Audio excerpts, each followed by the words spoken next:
Hi, this is Andrew Bridgewater with a very special lesson 9A, which is going to be perfectly imperfect. I'll give you that notice up front because I'm recording it outside in the sunshine deliberately, and it's all about the importance of the significance of vitamin D for your mental and physical health. And it really does warrant a separate video because it's so important, this vitamin.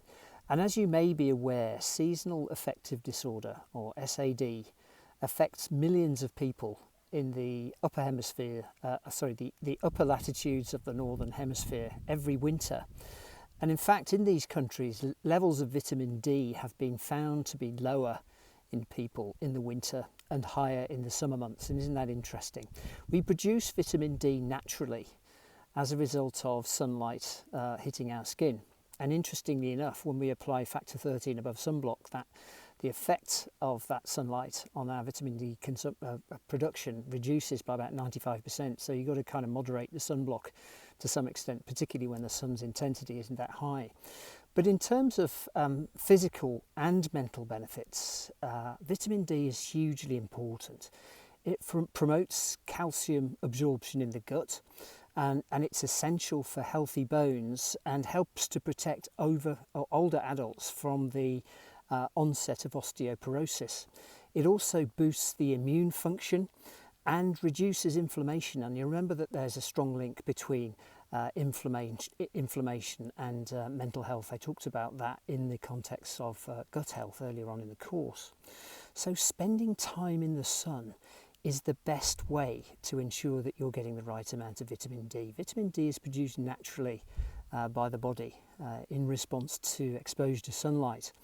And if there's not sufficient sunlight, for example, during the winter months, and I'm recording this in December, I've deliberately come to Cyprus to record it, and many of you will know my story and the significance of Cyprus in that story. But if there isn't enough sunlight for you during the day, then the best thing to do is just make some slight changes to your diet, and I'll talk to you about those now. There are only a few natural foods that include vitamin D. And perhaps the most significant of those natural foods are fatty fish like wild salmon, mackerel and tuna.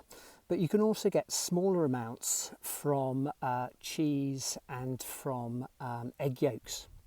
Now, interestingly enough, the latest research on vitamin D suggests that vitamin K2 is essential for the effective absorption of vitamin D. And K2 can be found in leafy greens like kale, broccoli and spinach, as well as asparagus, sauerkraut and blueberries, foods that I've mentioned earlier in the course. And cod liver oil can also be a very useful way to supplement or to get your vitamin D. Or you can take a good quality vitamin D supplement, and I've provided a link from one through a company called iGenus, and you can get 20% off by using the code ADDVITALITY at checkout. So check that out in the notes.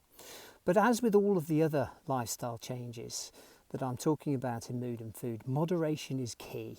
You really have got to go carefully and sensibly. You can overdose on vitamin D, won't be helpful. You'd have to take enormous amounts to do that, but just be careful, just moderate your consumption.